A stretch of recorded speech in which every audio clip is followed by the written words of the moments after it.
Claudia, ¿podemos iniciar grabación, por favor? Ok, Gracias. Buenas tardes, muchachos. Recording in progress. Gracias por venir. Vamos a dar inicio a nuestra siguiente conferencia, que está aquí ya con nosotros el doctor Alberto del Barrio.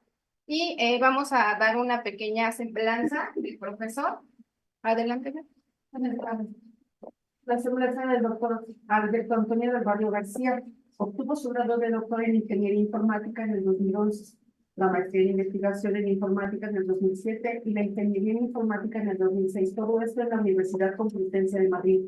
Actualmente es profesor titular de la misma universidad desde el 2021, en la Facultad de Informática, en el Departamento de Arquitectura de Computadores. Imparte asignaturas a nivel licenciatura de maestría como Arquitectura y Programación de Computadoras Cuánticas, Sistemas Embebidos y Distribuidos, Arquitectura de Computadoras y Redes de Computadoras. Como investigador se ha desarrollado en la automatización del diseño y la computación. Actualmente se encuentra ampliando sus conocimientos y aplicando su investigación en redes neuronales analógicas y campos de la computación cuántica. Es autor y coautor de más de 90 publicaciones internacionales sobre temas emergentes de computación. Es revisor frecuente de varios congresos y revistas y ha dirigido tesis doctorales. La conferencia de hoy, extensiones B y aritmética de nueva generación. Por favor, doctor, gracias por estar con nosotros y lo escuchamos. Bueno, muchas gracias por la presentación y muchas gracias por la oportunidad de estar allí con ustedes. Y bueno, voy a apagar la cámara para evitar problemas de ancho de banda. Ahora, no sé si me habéis visto ya. Eh, y bueno, voy a proceder a presentar los resultados bueno, no solo mi investigación, sino la de mi grupo de trabajo en los últimos, pues yo diría, 4 o 5 años más o menos. Entonces, bueno, pues esta charla trata sobre conceptos de arquitectura de computadores, como son las extensiones RISC-V, eh, y también sobre aritmética, ¿vale? Entonces, intentaré no meterme mucho en detalle, sobre todo la parte aritmética, que quizá es la más árida, pero bueno, simplemente tenemos que comprender la motivación de dónde viene todo esto y también por qué nos dedicamos a ello, ¿no? ¿Qué beneficio esperamos conseguir? Eh, pues bueno, sin más dilación, bueno, antes de meterme en lo que sería el contenido propiamente dicho de la charla, quería simplemente presentar mi universidad muy rápidamente. Yo procedo de la Universidad Complutense de Madrid, que es la universidad más antigua y la más grande de toda la región de Madrid y bueno, es la más grande del sistema público español a nivel nacional, ¿de acuerdo? Se fundó a finales del siglo XV, ni más ni menos, por medio de una carta enviada por el Papa de la época, el equivalente a lo que sería el Papa Francisco en estos días. Y entonces el cardenal Cisneros en España formó una escuela estudiantil en la ciudad de Alcalá. Entonces el nombre Complutense viene realmente del significado de Alcalá en latín, ¿vale? España estuvo ocupada por los romanos durante mucho tiempo y era uno de los idiomas predominantes en la Edad Media, como herencia de los romanos. Y bueno, a lo largo de la historia, pues la sede de la universidad se ha ido moviendo y al final está en lo que sería la ciudad de Madrid, ¿de acuerdo? A nivel numérico, es una universidad, como ya he dicho, la más grande de España en el sistema público. Tiene unos 70.000 estudiantes de nivel undergraduate y unos 11.000 estudiantes ya graduados, ¿de acuerdo? Contamos con, creo que ahora son más, son en torno a 7.000 profesores. Estas cifras quizás son un pelín antiguas, pero bueno, simplemente para que os hagáis una idea de lo grande que es. Entonces, bueno, dentro de este monstruo de universidad, porque es bastante grande, con muchas facultades, como medicina, derecho, quizás son las más conocidas, económicas, periodismo.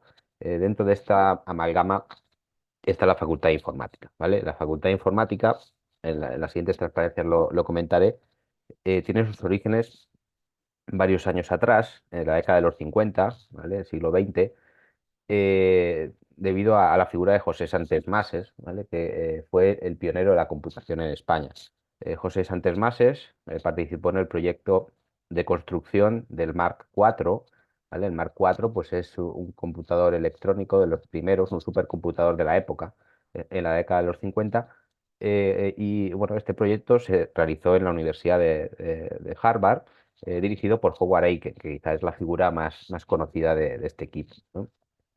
Y dentro de ese equipo pues estaba José Santos Mases, físico de formación, ¿vale? Porque en esa época en España no existía esta carrera.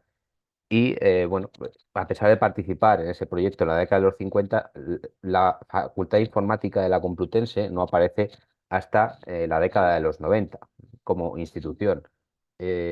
Como edificio, este que veis aquí en la foto apareció a comienzos del siglo XXI, ¿vale? De hecho, yo comencé a estudiar en 2000, a finales de 2001 y no teníamos edificios, estábamos distribuidos en otros edificios y bueno, pues las historias son bastante curiosas. Y bueno, pues dicho esto, yo particularmente pertenezco al Departamento de Arquitectura de Computadores y Automática y dentro de ese departamento estoy en el grupo Artex, ¿vale? El grupo Artex, que es el grupo de arquitectura y tecnología de computadores, o bueno, en inglés, Group of Architecture and Technology of Computer Systems. Es un grupo bastante grande, eh, compuesto por unos 20 profesores y unos 10, 15 estudiantes, ¿vale? Estos datos pues van variando con el paso de los años, pero más o menos pues en torno a 10 estudiantes siempre solemos tener. Hemos sido evaluados como excelente por la Comisión de Calidad de la universidad. Somos uno de los grupos que más publicamos, que más proyectos aglutinamos. Y bueno, pues esta es una foto quizá un poco antigua, pero simplemente para que os hagáis una idea de la cantidad de personas que somos, ¿de acuerdo? Quizá esta foto pues es varios años después de que yo leí el doctorado, así que pues tiene sus años. Y bueno, pues ya me dejo de introducciones y vamos a lo que es la charla en sí, ¿de acuerdo? Bueno, por supuesto, no lo he dicho, si queréis pararme y preguntarme cualquier cosa, pues adelante, ¿vale?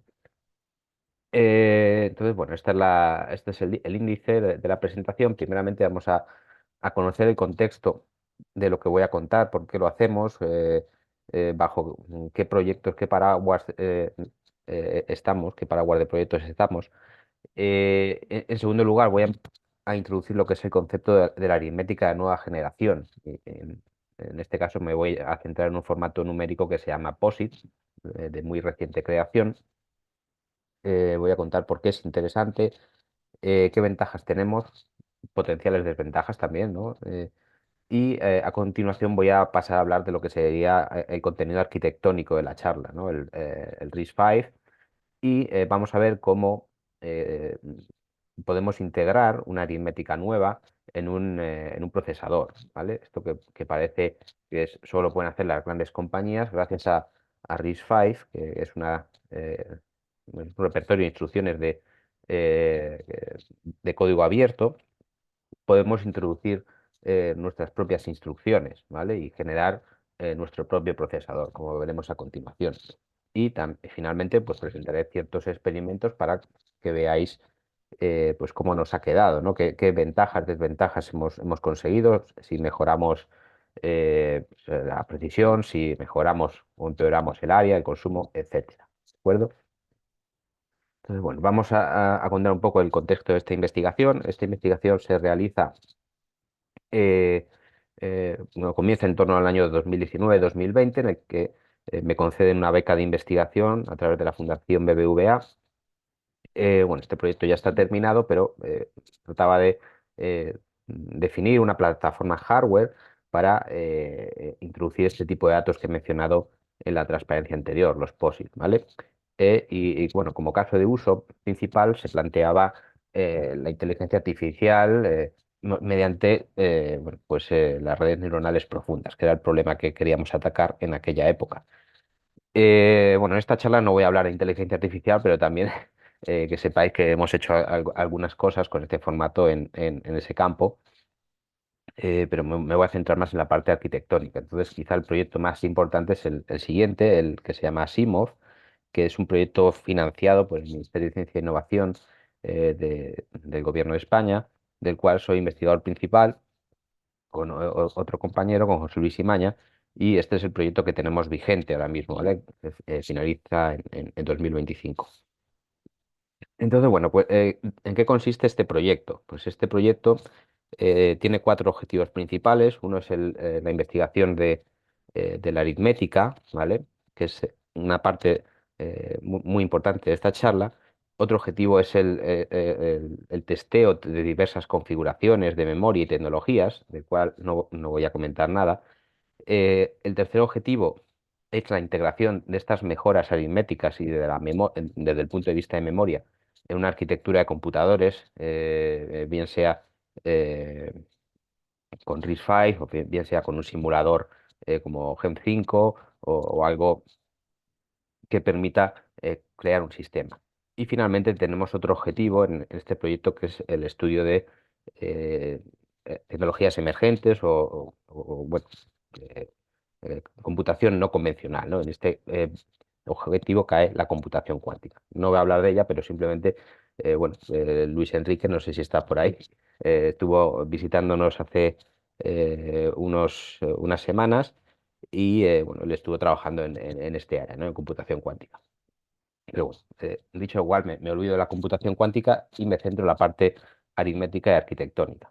Entonces, bueno, pues aparte de los objetivos de este proyecto, eh, en este proyecto, en el grupo de investigación, somos bastante amigos del código abierto, ¿no? Todo lo que hacemos nos gusta mostrarlo y dejarlo abierto a la comunidad, ¿no? También porque nosotros en parte nos basamos en ese tipo de código para poder hacer mejoras o contribuciones al estado del arte, ¿no? Entonces, aquí tenéis los repositorios eh, que han ido saliendo de este proyecto, y los que veis en azul son quizá los más relevantes en relación a esta presentación. Los que están en negrita también son relevantes, pero quizá no tanto, ¿vale? Pero bueno, ahí tenéis este material.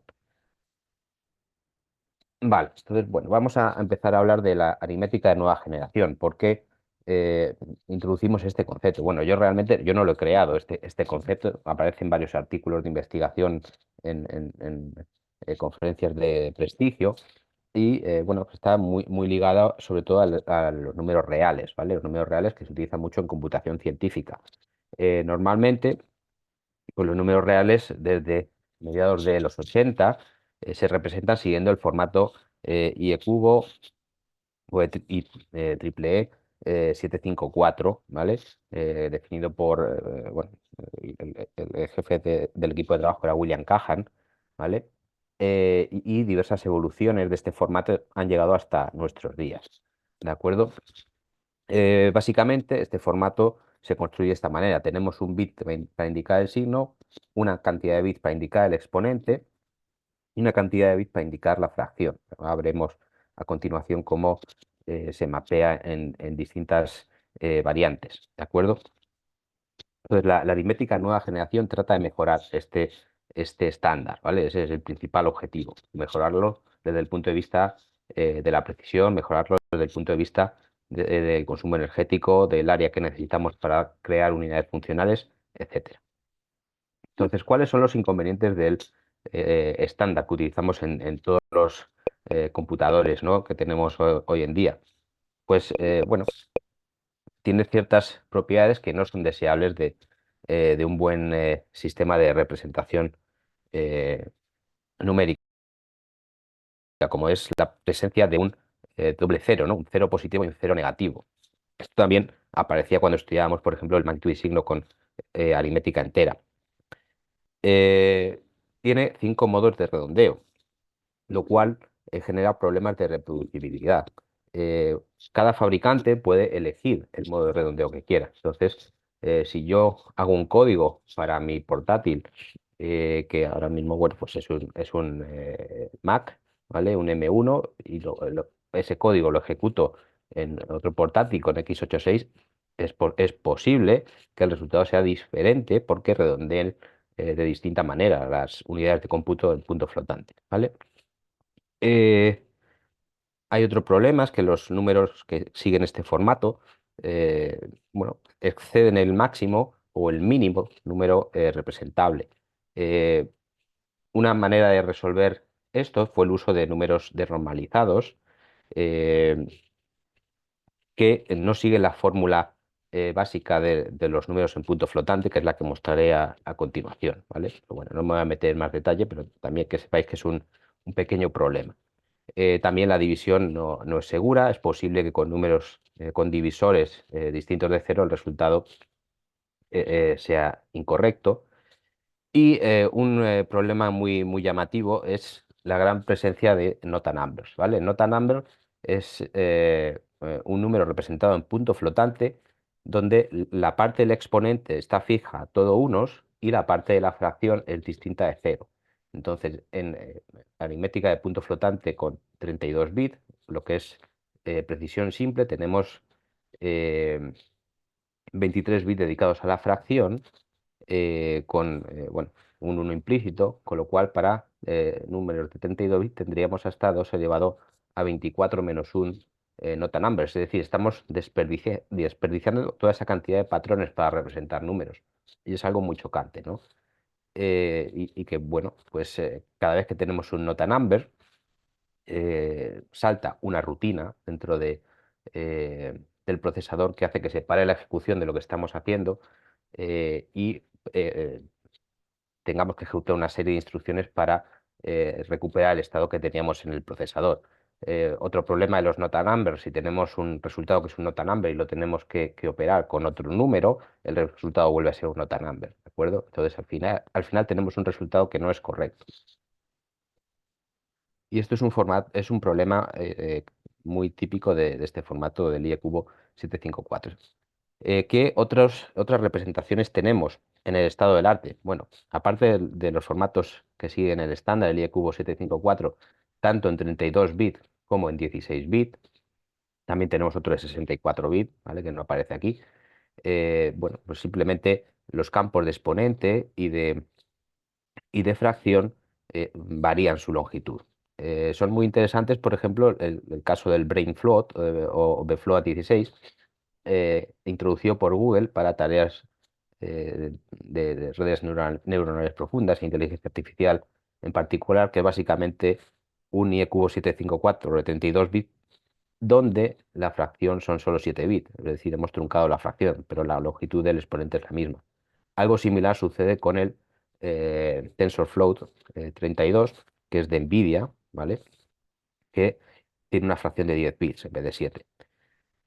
Y también tenemos otros formatos que no son estándar, pero dada la popularidad, sobre todo de la inteligencia artificial, están apareciendo para mejorar la eficiencia energética, porque bueno, en inteligencia artificial podemos aproximar mucho y nos basta con tener formatos pequeñitos. Entonces, este que veis aquí de FP8 con 4 bits de exponente y 3 de fracción o mantisa, y este otro que tiene 5 bits de exponente y 2 de fracción, se emplea mucho en tarjetas gráficas de NVIDIA. Recientemente incluso han anunciado para la última arquitectura, la Blackwell, que van a utilizar un formato de FP6, es decir, un punto flotante, un número de punto flotante de 6 bits e incluso uno de 4 bits, ¿de acuerdo? Aquí tenéis una tabla resumen de bueno, diversas tarjetas aceleradoras para realizar cómputos con distintos formatos de representación de números reales y bueno, de enteros, ¿no? Porque también sobre todo estas tarjetas están muy orientadas a realizar tareas de inteligencia artificial y como he dicho antes, las aproximaciones, las famosas cuantizaciones se usan mucho, ¿no? Y muchas veces se utilizan enteros, ¿no? Representación de punto fijo. Entonces, bueno, conociendo ya los problemas que podemos tener con punto flotante, vamos a centrarnos en cómo mejorarlo, ¿no? Y voy a hablar en concreto de esta aritmética de nueva generación. En concreto voy a hablar del formato POSIT. El POSIT, también conocido como números universales versión 3 o versión 3, fue introducido en 2017 por John Gustafson. Quizá John Gustafson, pues le conoceréis de la ley de Gustafson, ¿vale?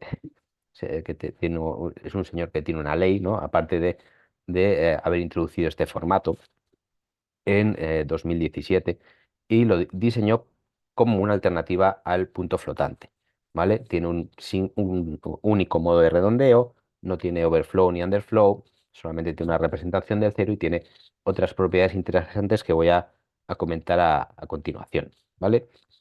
Entonces, esto no lo he comentado antes, la fórmula que seguimos para conocer el valor de un número representado en puntos flotantes siguiendo el estándar IE cubo 754 es esta, ¿no? Si tengo un bit de signo, el signo de mi valor X va a venir dado por esta expresión, -1 elevado a S, ¿no? Es decir, si tengo un 0 en el signo, el número será positivo y si tengo un 1, el número será negativo, ¿vale? Luego tengo este valor E que me dirá cuál es el exponente y tengo la fracción. Una fracción donde no represento este 1, ¿vale? Este valor de f está normalizado entre 0 y 1, con lo cual siempre la fracción va a ser 1 punto lo que sea, ¿vale? Excepto en el caso de los famosos números que he comentado antes de normalizados, en los cuales el bit implícito es 0, ¿vale? Simplemente para aumentar el rango dinámico de representación del punto flotante. Entonces, los POSIT son ligeramente diferentes, ¿vale? Mantienen el bit de signo, tienen unos bits que se llaman de exponente, tienen unos bits para la fracción, ¿vale? Y tienen un campo nuevo que se llama régimen, ¿vale? ¿Cómo funcionan estos campos? Bueno, básicamente empleamos esta fórmula, ¿vale? Que es ligeramente diferente a la que he mostrado anteriormente, ¿vale?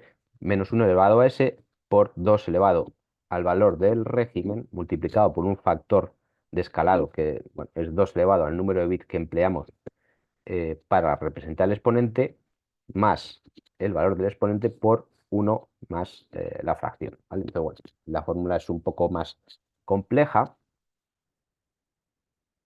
pero así a grandes rasgos, pues bueno, nos permite definir lo que es el valor de un número, ¿vale? Aquí lo primero que tenemos que entender es cómo conseguir el valor de esta S, esta R, esta E y esta F, ¿vale? La S sigue siendo el signo, la R es el campo nuevo que llamamos régimen, que no es más que un chorro de bits terminados en la negación, es decir, pues un chorro de unos terminado en 0 o un chorro de ceros terminado en 1.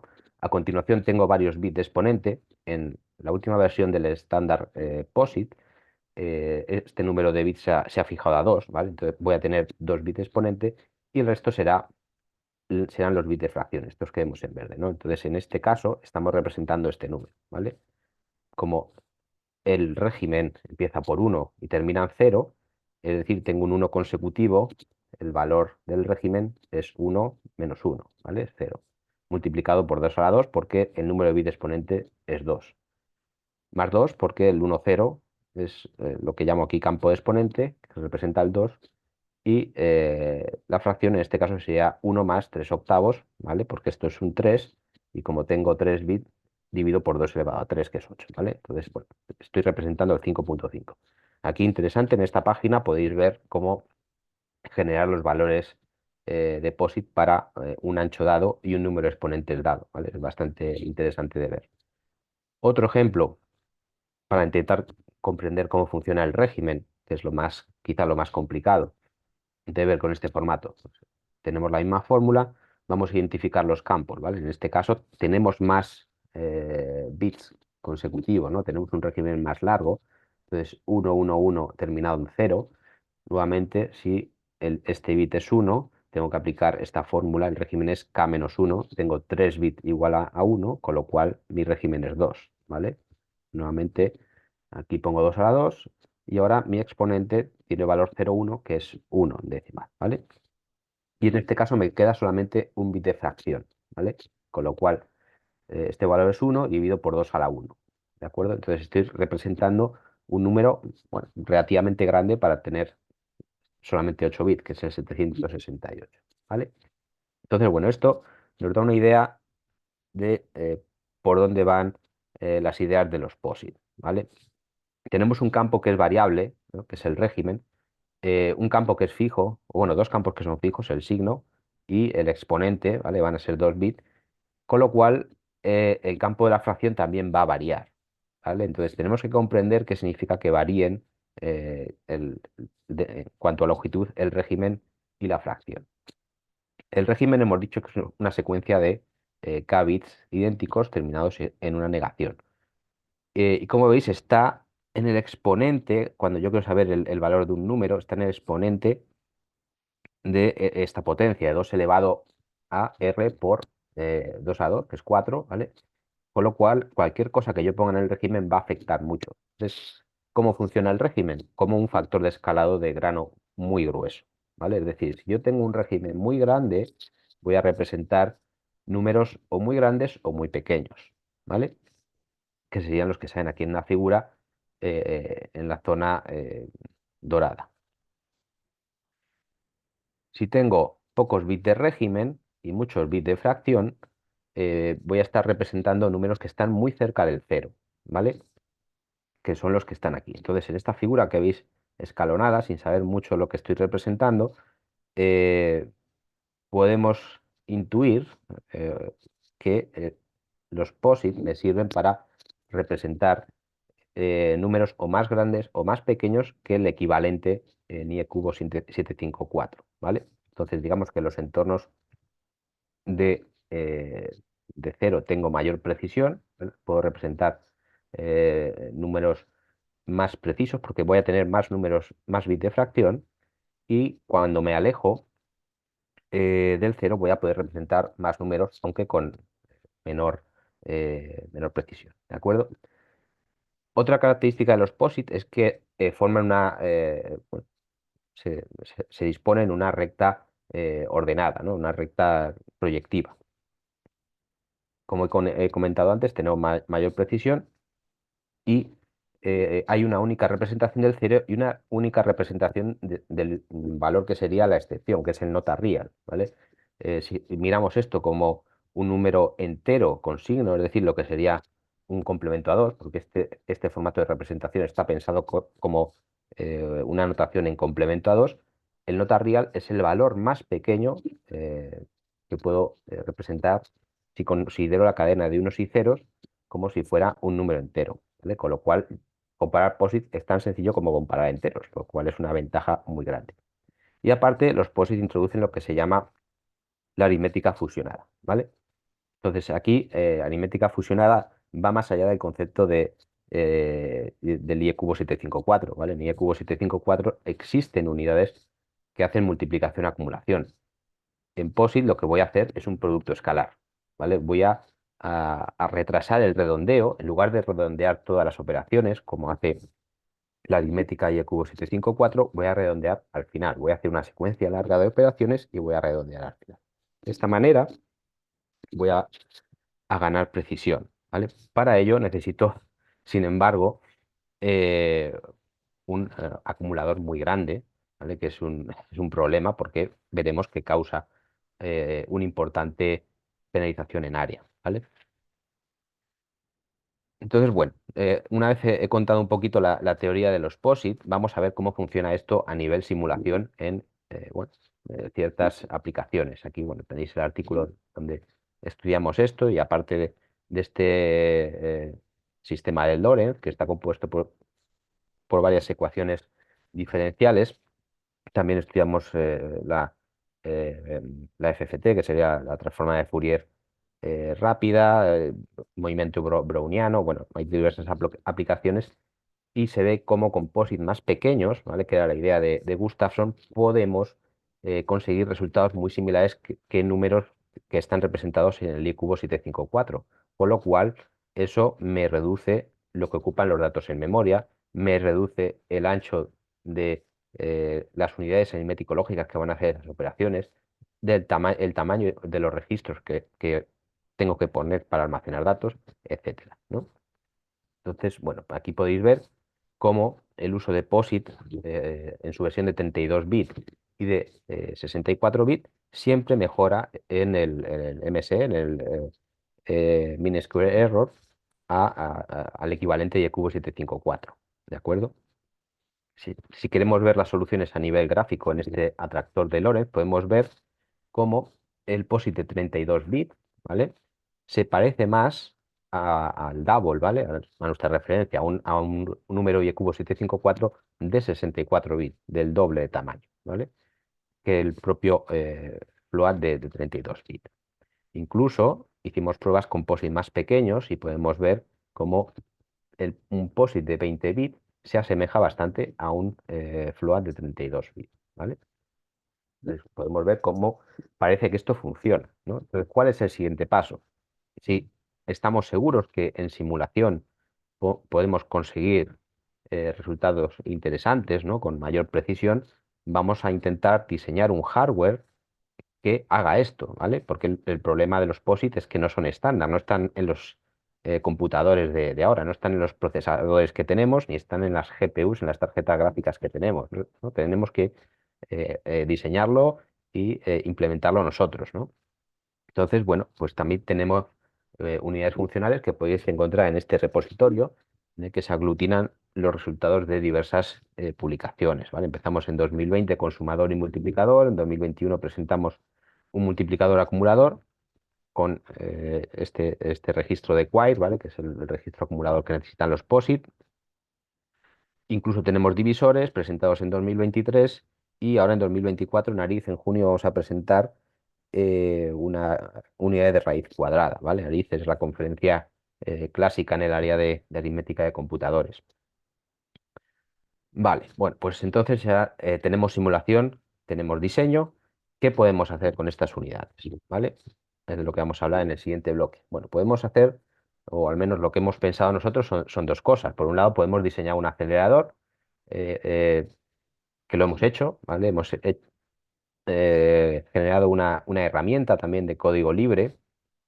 Bueno, no he puesto aquí el repositorio, pero lo tenéis al principio de las transparencias, correspondiente a esta publicación, en la cual automatizamos el proceso de diseño de rutas de datos en formato POSIT y combinamos incluso con formato de cubo 754, ¿vale?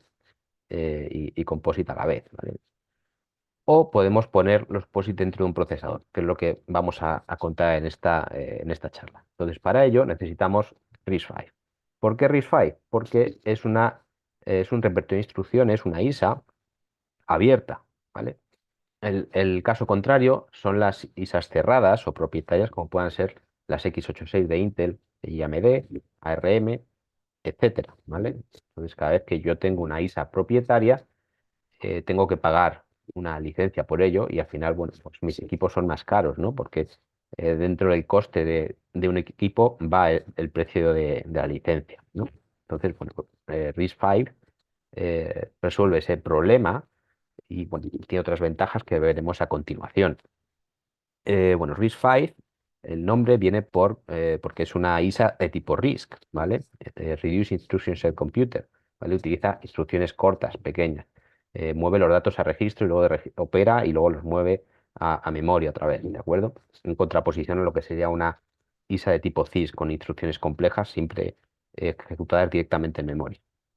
Y el 5 viene porque es la quinta generación de ISAs definidas por Berkeley. Berkeley, pues, es una de las universidades más importantes a nivel mundial y, bueno, lleva mucho tiempo trabajando en computación y en concreto esta es la quinta generación de ISAs que hacen y, bueno, han intentado aportar todo su conocimiento de las 4 ISAs pasadas, ¿no? En este caso, el equipo está liderado por el profesor Asanovic y el proyecto comenzó en 2010. Además, bueno, cuenta con el apoyo de David Patterson, seguramente le conoceréis porque es autor de uno de los libros más conocidos de arquitectura de computadores, ¿no? El Genesis Patterson. Eh, bueno, desde entonces el proyecto despegó y ha ido creciendo, creciendo hasta nuestros días, ¿vale? En 2015 nace la Fundación RISC-V, que aglutina a un montón de empresas y organismos públicos de investigación, con universidades, y también nació una de las primeras, o bueno, creo que es la primera empresa que fabricó eh, en silicio un procesador basado en este repertorio de instrucciones, en esta ISA. evidentemente fundada también por Asanovic y por Waterman y Lee, que eran estudiantes de doctorado suyos, ¿vale? Que son los que pusieron el proyecto en movimiento. Entonces, bueno, aquí tenéis una línea del tiempo, una timeline un poquito más detallada con algunos de los eventos más notables durante estos últimos 14 años, ¿no? Porque decimos que esto empezó en 2010.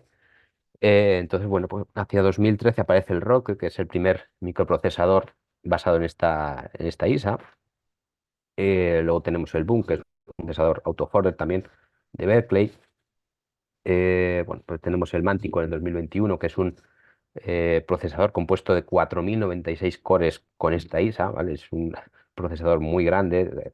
Tenemos incluso una GPGPU llamada Vortex, aquí no es Vortex. Y bueno, pues el movimiento sigue creciendo, ¿no? Y aquí tenéis pues una transparencia que ilustra qué partners están en esta fundación RISC-V, ¿vale? Porque todos están interesados en, bueno, en mirar un poco cómo van las cosas y en aportar su granito de arena. Entonces, bueno, pues tenemos a Google, tenemos a IBM, Western Digital, Microsoft, AMD, también está Intel, aunque no sale, etcétera, etcétera.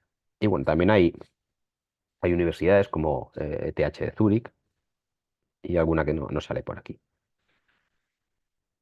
Y por último, antes de meternos en explicar lo que hemos hecho en concreto, vamos a introducir una serie de terminologías que sean muy importantes a la hora de entender qué es lo que hacen los procesadores RISC-V o cada procesador que veáis RISC-V. Bueno, pues los que se están desarrollando hasta ahora siempre tienen 32 bits de anchura para las instrucciones. No obstante, los datos que podemos traer de memoria o la anchura de los datos con los cuales podemos operar varía, ¿no? Entonces, todas las arquitecturas RISC-V van a empezar por RV, por RISC-V.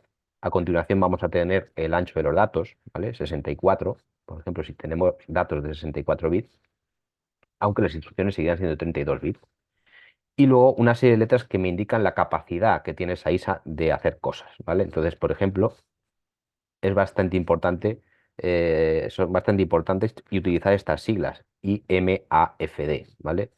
Que se abrevian como G, ¿vale? Porque es lo que indica que esta ISA es de General Purpose, es de propósito general, ¿vale? ¿Por qué? Porque tiene soporte para enteros, tiene multiplicación y división, que es la M, ¿vale?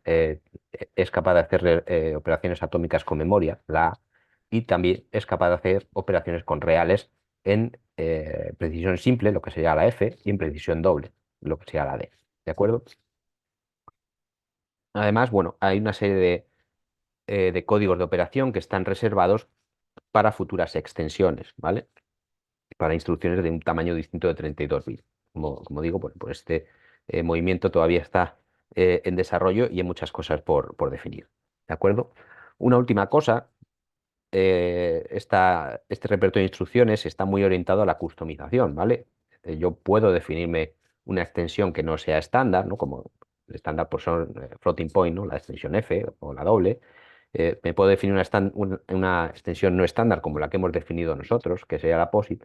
Y bueno, pues hay incluso unas reglas para nombrar estas extensiones, ¿no? Cada vez que tenemos una extensión no estándar, debemos seguir esta notación X y luego el nombre de la extensión, ¿no? Entonces, por eso nuestra extensión se llama XPOSIT. A continuación muestro una serie de ejemplos de procesadores desarrollados bajo esta ISA. Quizá en Europa el movimiento más importante que tenemos ahora mismo es el EPI, ¿vale? El European Processor Initiative, que ya empezó hace 5 o 6 años. Y es un esfuerzo por conseguir la independencia tecnológica, ¿no? Pues todos los grandes fabricantes de procesadores, si pensáis en alguno, casi ninguno es europeo, ¿no? Quizá el único es ARM, que es británico, y bueno, pues Reino Unido se salió de la Unión Europea hace poco, ¿no? Con el famoso Brexit, con lo cual es muy urgente, estratégicamente hablando, conseguir un diseño europeo, ¿no? Otro ejemplo que quiero comentar, porque lo hemos utilizado, es el CVA6, ¿vale? El CVA6 es otro core, es importante porque es de código abierto y desarrollado por una universidad, por ETH Zurich, ¿vale? Una de las más importantes, gracias al grupo del profesor Luca Benini, no solo a nivel europeo, sino a nivel mundial, ¿vale? Este core monta una ISA RV64GP, ¿vale? Entonces, 64 bits de anchura de datos, General Purpose y también, bueno, la C, se me ha olvidado decirlo, instrucciones comprimidas. Entonces, bueno, en 2019 introducen este procesador que inicialmente se llamaba Ariane y después lo cedieron al Open Hardware Group, ¿vale? Que es un organismo que se encarga de mantener eh, y, bueno, pues ir mejorando, ir avanzando en las fases de madurez de los diseños, especialmente a nivel de verificación, y lo renombró como CVA6, ¿vale? Entonces este diseño, este procesador es muy importante porque es capaz de arrancar un Linux, ¿vale? Entonces os podéis descargar un código de GitHub y arrancar un Linux. Es un procesador de 6 etapas que se realiza en orden, el código está en Verilog y System y lo que es muy importante, sobre todo a la hora de hacer investigación, tiene un despliegue bastante sencillo en una FPGA no muy cara y la documentación está muy bien, ¿vale? Otros cores que también arrancan Linux y son open source son el Rocket y Boom de la Universidad de Berkeley, ¿vale? Pero bueno, bajo nuestro punto de vista era más difícil de usar y por eso no los utilizamos, ¿vale? Aquí tenéis pues, lo que sería el diseño de este procesador, el CVA6, ordenado en 6 etapas. No me voy a meter en detalle, simplemente que lo veáis. Y bueno, pues a continuación voy a hablar de la customización de instrucciones, ¿vale? Cómo cojo yo mis unidades POSIT y hago que el procesador las entienda, ¿no? Eh, Tengo que fijarme primero lo que sería la estructura de las instrucciones, ¿vale? Entonces, tanto en RV32i o en RV64i, las instrucciones hemos dicho que son de 32 bits, el ancho de los datos puede variar y siguen este formato, ¿vale? Tengo instrucciones de tipo R, que son pues las típicas de operación entre registros, operaciones de tipo I, como puede ser una instrucción de salto o una instrucción de tipo S, que es bueno, interacción con memoria, ¿vale? Eh, entonces, si yo quiero meter una instrucción nueva, lo que tengo que hacer es modificar ciertos campos claves que me identifican la instrucción, ¿vale? Entonces, ahora vamos a ver a continuación cómo hacer esto. Bueno, por cierto, en este enlace que aparece aquí, bueno, ya, aunque ya está un poco anticuado, se muestra que ya hay o había en su momento hasta 87 cores oficiales o System on Chip oficiales bajo esta ISA, ¿no? Y tú puedes cogerte esta ISA y montarte tu propio procesador, ¿no? Entonces, imaginaos la potencia de esto, ¿no? Entonces, ¿cómo hacemos esto? Como he comentado antes, esta ISA reserva ciertos códigos para nuevas extensiones, ¿no? Entonces, si nos vamos a los bits del opcode, los menos significativos que hemos visto en la transparencia anterior, y los desglosamos de esta manera, tenemos ciertos campos que podemos utilizar para extensiones custom, ¿vale? Entonces es lo que se conoce como extensiones Greenfield, ¿vale? Cada vez que yo modifico estos campos y los utilizo para extensiones se conocen como Greenfield. Entonces, bueno, en concreto nosotros hemos utilizado la Custom 0 para Xposit, ¿de acuerdo?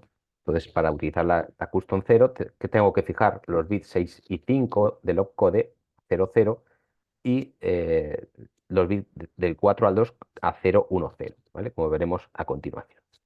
Entonces, ¿qué necesitamos para integrar POSIT? Pues, bueno, necesitamos operar, ¿no? Necesitamos operaciones que hagan suma, multiplicación, división. Necesitamos un acumulador, ¿no? Hemos dicho que tenemos un gran acumulador para evitar los redondeos. Es decir, que necesitamos instrucciones para operar con el acumulador, ¿no?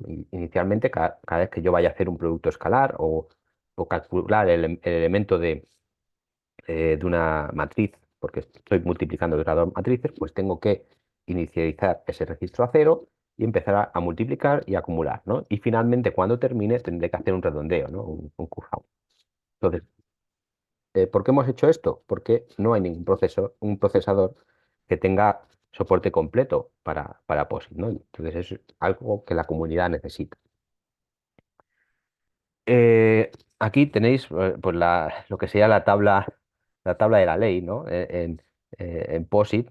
Esta es la manera que hemos tenido de definir las instrucciones que podemos hacer con POSIT, ¿no? Podemos hacer sumas, podemos hacer una carga, un load, un store con memoria, podemos operar con el quire, ¿vale? Y podemos hacer instrucciones de salto también, ¿no? Entonces, ¿cómo hemos hecho esto? hemos fijado el opcode, como he comentado antes, ¿vale? Los dos primeros bits a 0, luego tengo 0, 1, 0. Es decir, estamos utilizando el campo custom 0 del espacio de instrucciones y los dos bits menos significativos quedan fijados a 1, 1, con lo cual estamos utilizando bueno, los opcodes básicos, ¿vale? Es lo que veis aquí en la columna de la derecha remarcado en rojo.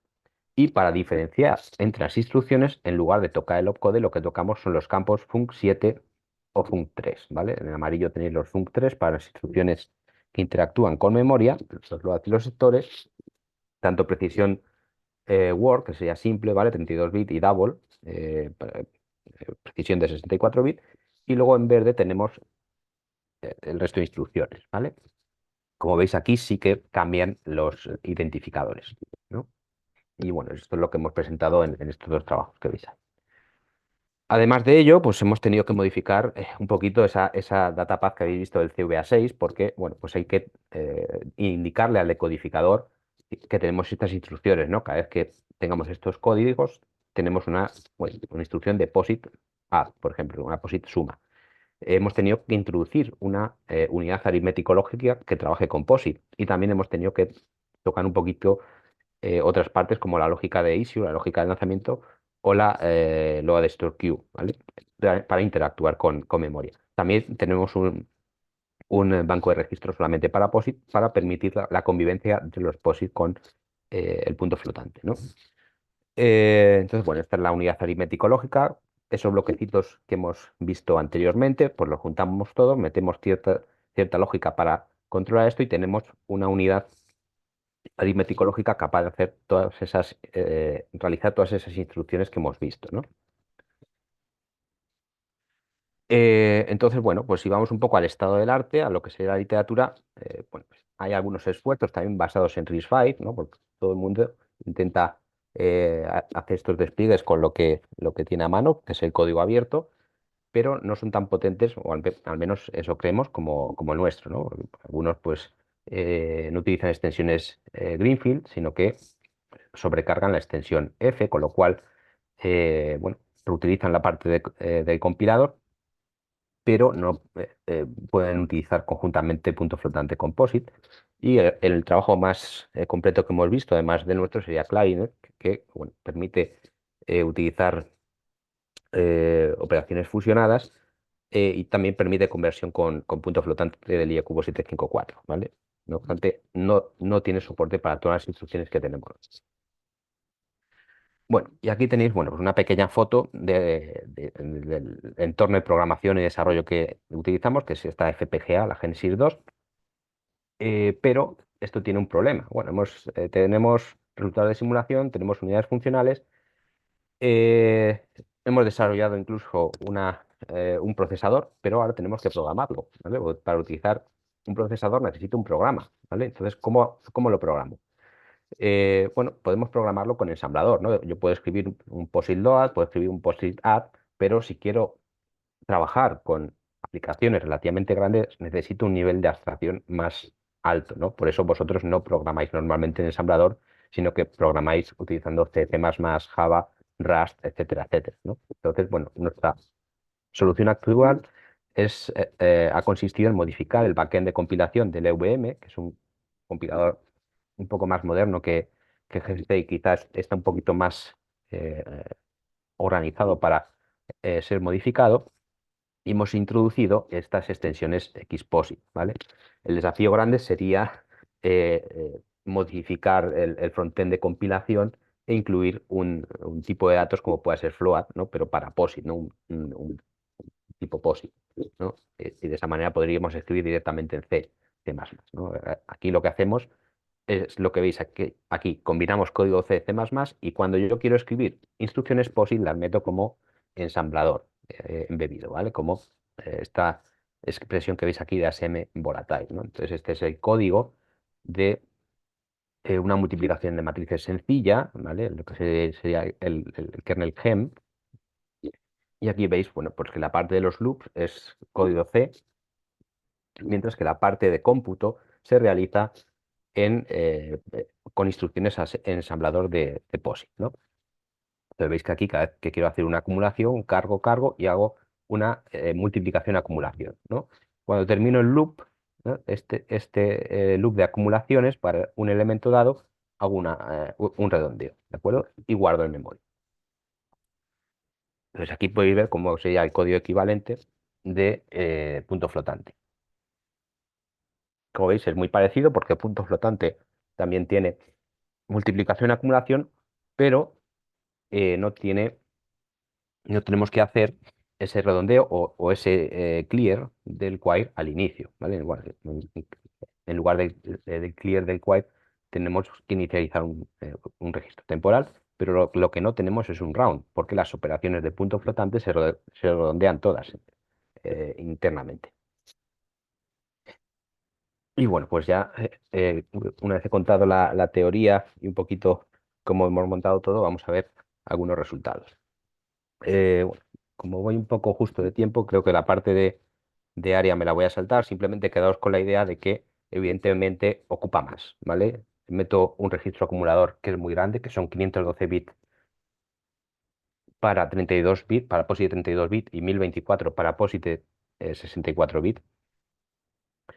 Pero bueno, estos datos hay que pensarlos muy bien y tener en cuenta que esto solamente es una parte del procesador. Si yo tuviera que considerar el procesador entero, e incluso la memoria externa, pues la penalización bajaría, ¿no? Podría ser no tan notable. Nos hemos comparado con implementaciones del estado del arte, como he mencionado antes, la de Kleinet quizá es la más avanzada junto con la nuestra, y obtenemos resultados que son similares. Incluso nuestros diseños son un poquito más pequeños, no, perdón, un poquito más grandes, pero consumen un poco menos. Pero hay que tener en cuenta que nosotros tenemos soporte para más instrucciones que las que tienen en Clarinet. Eh, por último, bueno, aquí tenéis resultados también para 64 bits. Como podéis ver, la penalización, sobre todo del quire, ¿no? Y esa multiplicación-acumulación aumenta. Y llegamos a la parte de ejecución, ¿vale? Que aquí sí que quería pararme un poco porque, bueno, podéis ver que para ciertos kernels, tanto bueno, para todos los kernels, aquí solamente muestro dos, eh, tenemos mejoras notables, ¿no? Para POSIT de 32 y de 64 bits, hasta 6 órdenes de magnitud con POSIT de 64 bits.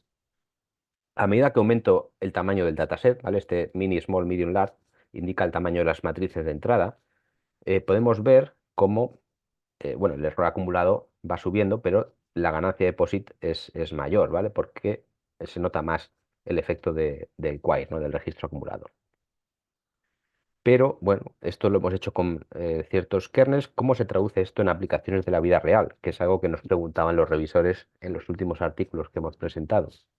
Bueno, pues hemos ejecutado resultados de ecuaciones que son iterativos, como el conjugate gradient y el biconjugate gradient. Y bueno, podemos ver cómo el número de iteraciones que necesitamos con POSIT va bajando, ¿vale?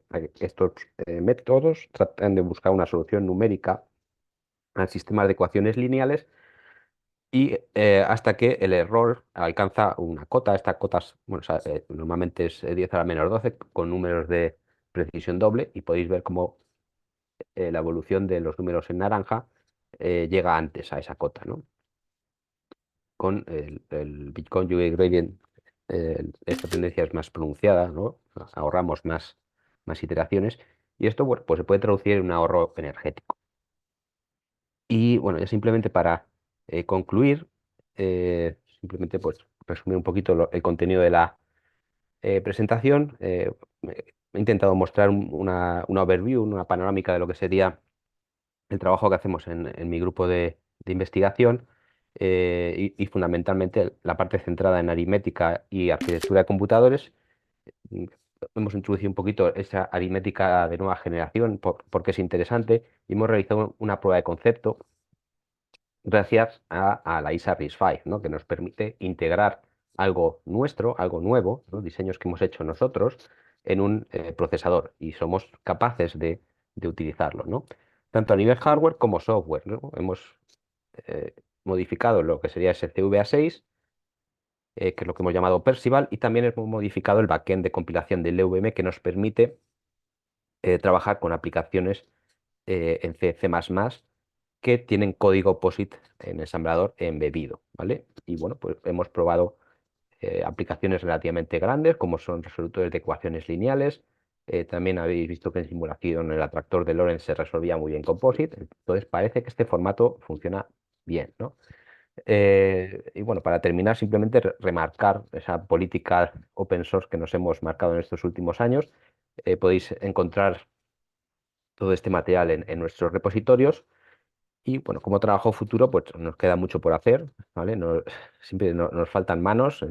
Nos gustaría atacar ese problema del frontend de compilación, meter extensiones vectoriales, que está muy de moda, y hacer, bueno, computación paralela, ¿no? Porque al final aquí hemos hecho simplemente un core, pero nos gustaría tener o varios cores o varias unidades en paralelo dentro del mismo core, trabajando con POSIX para ganar rendimiento, ¿no? Que es como se hacen las cosas hoy en día. Bueno, simplemente una última cosa, también hemos salido en las noticias, ¿vale? No solamente tenemos el GitHub, sino que nos han venido a entrevistar de revistas divulgativas como Spectrum de Yecubo. Las presentaciones de los trabajos más notables están en Internet. También hemos presentado en el RISC-V Summit, en el track único, ¿vale? Es un trabajo bastante importante. Y bueno, aquí os dejo las referencias. Y bueno, pues creo que ya me paso de la hora, así que nada más, muchas gracias. Si tenéis alguna pregunta, o bien me preguntáis a mí, o, si no, o aquí os dejo los correos de toda la gente que está implicada. Sobre todo, pues podéis preguntar tanto a David como a Raúl, que son los principales artífices de todo esto, que son los doctorandos que han desarrollado tanto los diseños como las simulaciones, y son los que más saben de POSIT y de RISC-V de nuestro grupo. Y nada más, muchas gracias. Gracias, doctor. ¿Alguien tiene preguntas, chicos? De la gente que está en línea, ¿alguien tiene dudas? ¿Nadie? Les puede preguntar entonces, doctor, hacerle examen. Sí, Ah, hay una pregunta en el chat de Luis acerca de las extensiones RISC-V para algoritmos cuánticos híbridos. Bueno, pues la verdad que la pregunta es muy interesante y es algo que está de moda. Bueno, los computadores cuánticos, pues eh, son una tecnología diferente, pero al igual que hemos hecho nosotros, antes de meternos a diseñar nada, un buen paso inicial es la simulación, ¿no? Entonces, hay muchos simuladores cuánticos y que utilizan aritmética con números reales. Un proyecto muy interesante es el, eh, el CUDA cuántico. No recuerdo exactamente el nombre, es una librería de NVIDIA. eh, un poco preparada para este caso de uso, ¿vale? Para los simuladores cuánticos. Entonces, tiene mucho sentido simular, eh, bueno, hacer un profiling de una simulación o de varias simulaciones cuánticas para estudiar aquellas operaciones que son críticas y preparar una aritmética especializada para acelerar esas operaciones críticas dentro de las simulaciones cuánticas, ¿no? Y posteriormente, pues seguir el mismo flujo que hemos hecho aquí, ¿no? Diseñar las unidades, diseñar las extensiones, tocar el core que queramos tocar y tocar el compilador, ¿vale? Y podríamos tener una extensión X-Quantum, por ejemplo. muchas gracias, doctor. Aquí también tenemos otra pregunta. Hola, buenas tardes, doctor. Me presento rápidamente. Mi nombre es Herol Molina. Yo pertenezco al Laboratorio de Microtecnología y Sistemas Embebidos aquí en el Centro de Investigación y Computación del Politécnico. Y mi duda tiene que ver con si ustedes están trabajando ya con algún acelerador relacionado, por ejemplo, con redes neuronales profundas o convolucionales. Sí, a ver, los resultados que he mostrado aquí son genéricos. Al final, el producto de matrices se utiliza mucho en redes neuronales, ¿vale? Es un kernel fundamental, sobre todo bueno, para el entrenamiento. Y de hecho, la investigación nosotros la empezamos a hacer en ese entorno. El problema que hemos visto es que, bueno, especialmente en la fase de inferencia, cuando utilizamos POSIT, perdemos, bueno, más que perdemos, no ganamos, no le sacamos partido a esa mejora de precisión que tienen los POSIT, ¿vale? Porque, bueno, son aplicaciones tolerantes a errores. En el entrenamiento, sí que hemos hecho algunas pruebas. Bueno, si me permites, tengo algunas transparencias de backup. Hace 4 o 5 años definimos eh,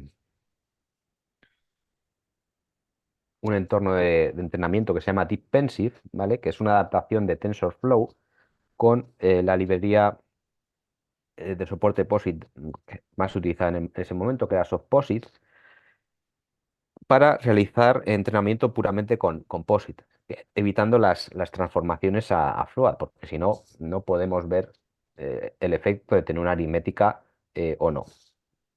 Eh, ¿Cuál es el problema de esto? Que al final estamos simulando todas las operaciones que hacemos para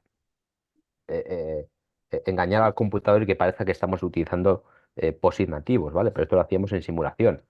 Entonces lo hemos hecho con una arquitectura LNet 5, lo hemos hecho con el CIFARNet y últimamente sé que bueno, estamos trabajando con una ResNet, pero con otro entorno. Entonces, bueno, con este Deep nos quedamos en CIFARNet y simplemente entrenar CIFARNet nos tarda 4 horas en un servidor, ¿vale? Entonces, son arquitecturas muy sencillas, ¿no? De juguete en redes neuronales, y decidimos no investigar más por ahí porque los resultados, aunque a pesar de que en precisión eran buenos, era muy difícil ser competitivos porque no podíamos entrenar redes grandes, ni una ResNet y, por supuesto, ningún Transformer hoy en día, ¿no? Entonces no podemos ser competitivos y, bueno, la solución puede centrarse en el hardware. Si resolvemos el problema del hardware y vamos más allá con la parte del software, eh, podríamos atacar problemas de redes neuronales, ¿no?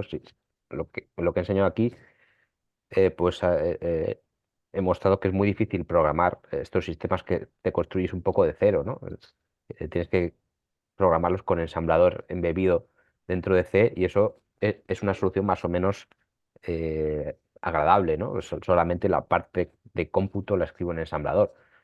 Todos los entornos de redes neuronales de hoy en día están hechos en Python, ¿vale? Entonces, lo primero que necesitas es instalarte un intérprete de Python en el sistema operativo que estés utilizando dentro del code RISC-V, lo cual no es sencillo y, bueno, sobre todo para estos proyectos de código abierto, eh, lo- los requerimientos de memoria de los cores que se están utilizando son muy estrictos, ¿vale? No podemos volcar cosas muy grandes, no podemos volcar un firmware muy grande sobre la FPGA porque no cabe, ¿vale? Entonces, si vamos a meter Python, vamos a meter entornos de entrenamiento de redes neuronales, eso implica tener mucha memoria, ¿no? Entonces, hay muchos problemas por ahí metidos.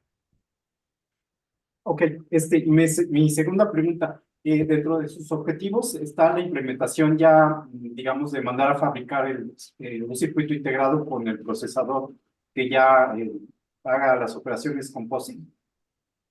Sería bonito, de hecho hemos realizado algún trabajo de fin de grado para intentar, bueno, mandarlo a fabricar.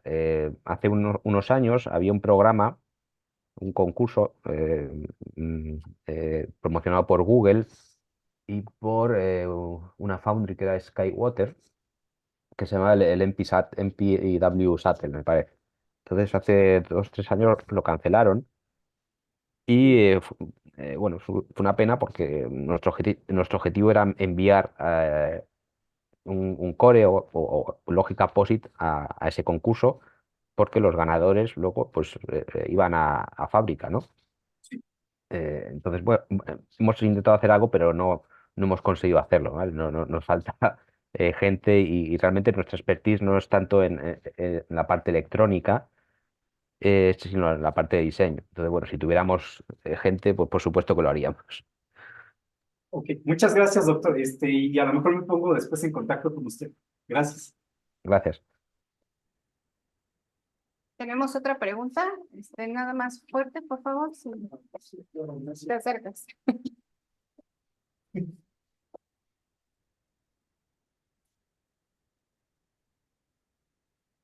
Dígame, buenas tardes, bueno, desde aquí es buenas tardes, no sé qué horas por allá. Felicidades por el desarrollo del chip. Mire, aquí nosotros en México lo más que podemos hacer es atenernos al FPGA, entonces no sé si por ahí tenga una estadística de cómo se integra el POSIT con los DCP slices del FPGA, qué tanto se han usado, si se integran bien. Sí, es la parte que me he saltado porque iba ya un poquito justo de tiempo. Entonces, bueno, a ver, nosotros hemos integrado con esta FPGA que he nombrado, la Genesis 2, ¿vale? Que es una FPGA pequeña, ¿vale? Lleva una Kintex 7, realmente, bueno, o sea, la plataforma, la Genesis 2, es una placa de prototipado que tiene una FPGA dentro, ¿no? Y es una FPGA de la familia Kintex 7, por lo tanto, gama media. Y bueno, pues, Sí, ¿por qué lo hicimos con esta FPGA? Porque eh, el repositorio del CVA6 está muy bien explicado y documentado, básicamente. Vale, esa fue la decisión clave. Si no, habríamos utilizado a lo mejor otro core, como el Boom o el Rocket que he comentado antes, de Berkeley.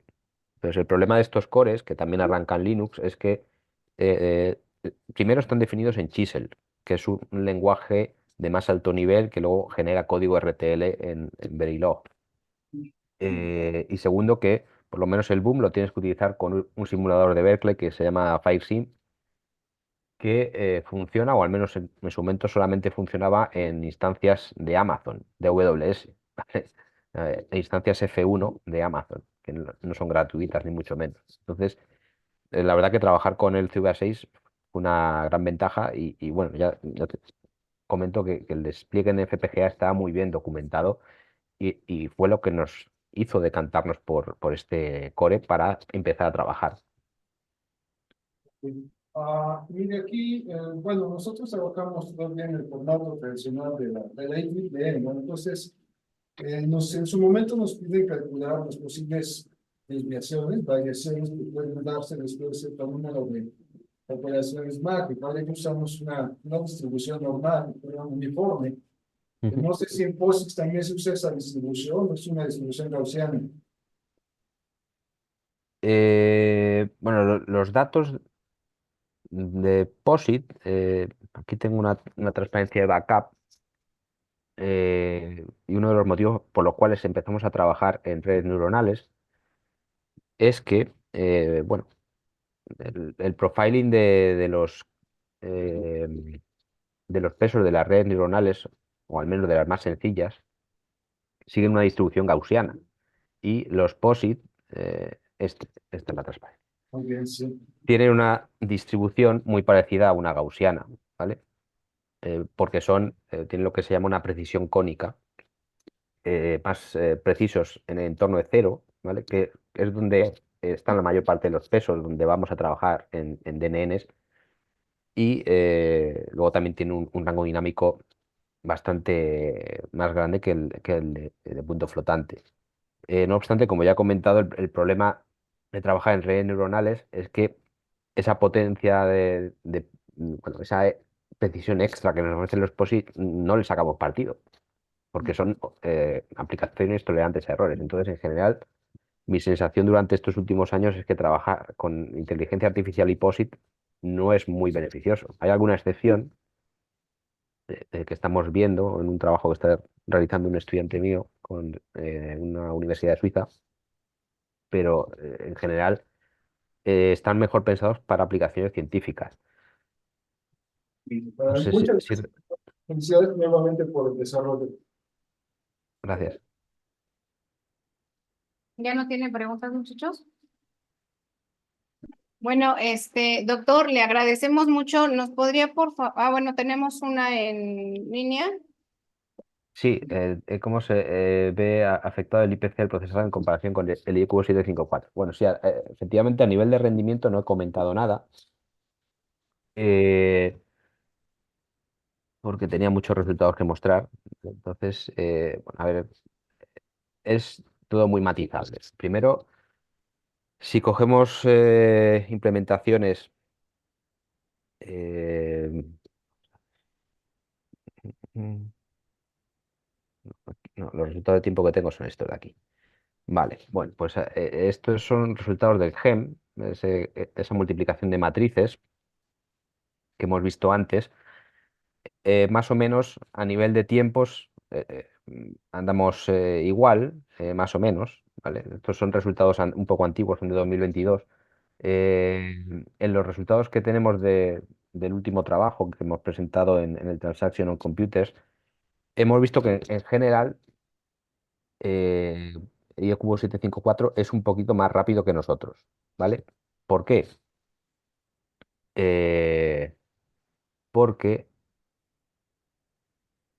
nosotros tenemos que introducir instrucciones extra, ¿vale? Entonces, si nos fijamos aquí en el código de GEM en el ensamblador, nosotros siempre al final de este loop del for k tenemos que meter una operación de round, ¿vale?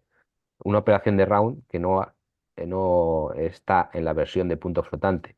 Y esta operación de round, fijaos que está dentro de dos loops, del for i y del for j, ¿vale? Entonces, estos son n cuadrado, si suponemos matrices n por n, operaciones extra que tenemos que hacer, ¿no? Entonces, eso nos causa cierta penalización. Otro problema que tenemos con POSIT es que todos los códigos, este es un gen muy sencillo, ¿vale? No es eficiente ni siquiera en punto flotante, todos los códigos normalmente están pensados para ser optimizados con la cache, ¿vale? Con la memoria. Nosotros nos basamos en acumular muchas veces en el quire, ¿vale? Pues nosotros, o la aritmética POSIT. Si yo utilizo tamaños de bloque eh, para mapear las matrices bien en la cache y disminuir el número de fallos de cache, lo que estoy haciendo es que el loop donde yo acumulo dentro del quire es más pequeño, ¿vale? Con lo cual, cada vez, lo tengo aquí al final, en una transparencia de backup.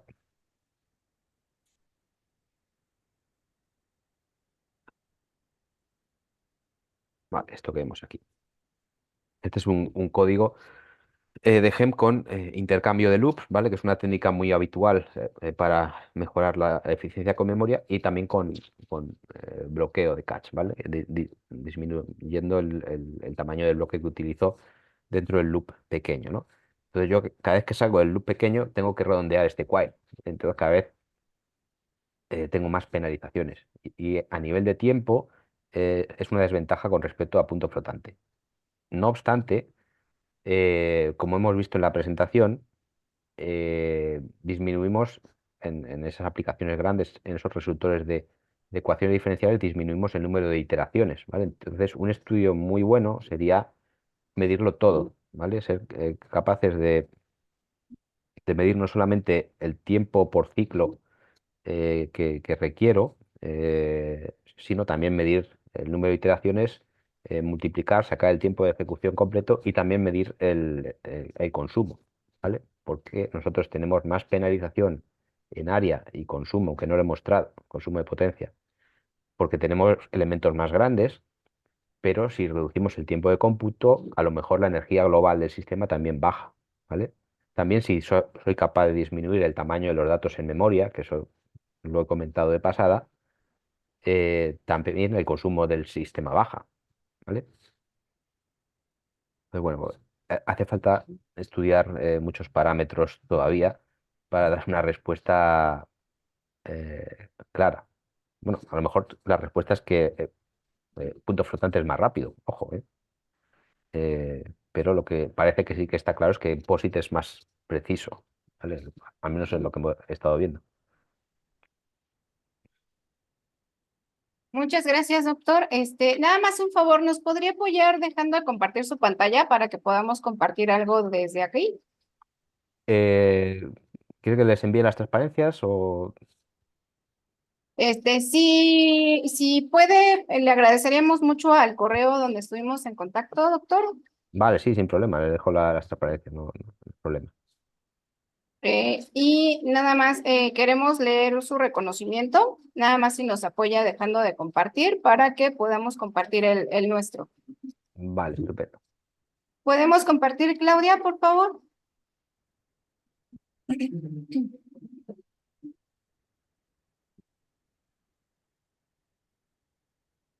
Vamos a leer el reconocimiento del doctor, muchachos. El Instituto Politécnico Nacional, Centro de Investigación en Computación, otorga el presente reconocimiento al doctor Alberto Antonio del Barrio García por impartir la conferencia Extensiones RIS y Aritmética de Nueva Generación dentro del Seminario de Investigación del semestre 24, Ciudad de México, 24 de mayo del 2024, y viene firmado por nuestro director interino, el doctor Francisco Irán Calvo Castro. Le damos un aplauso al doctor, por favor.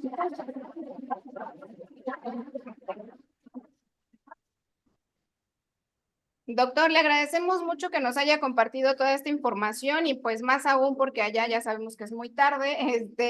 Esperemos seguir en contacto y que pues nos siga compartiendo toda esta información que es relevante para nuestros alumnos. Le agradecemos mucho desde acá, México. Un saludo. Muchas gracias. Un saludo desde España. Gracias, buenas noches. Buenas tardes. A las personas que están en línea también, por favor, les voy a pedir, se les envió una liga de retroalimentación, por favor, si la pueden responder, para que nosotros le podamos hacer llegar a nuestro conferencista los resultados y tenga oportunidades de mejora en su trabajo. ¿Vale, muchachos? Por favor. Muchas gracias. Clau, terminamos la grabación, por favor. Te agradezco.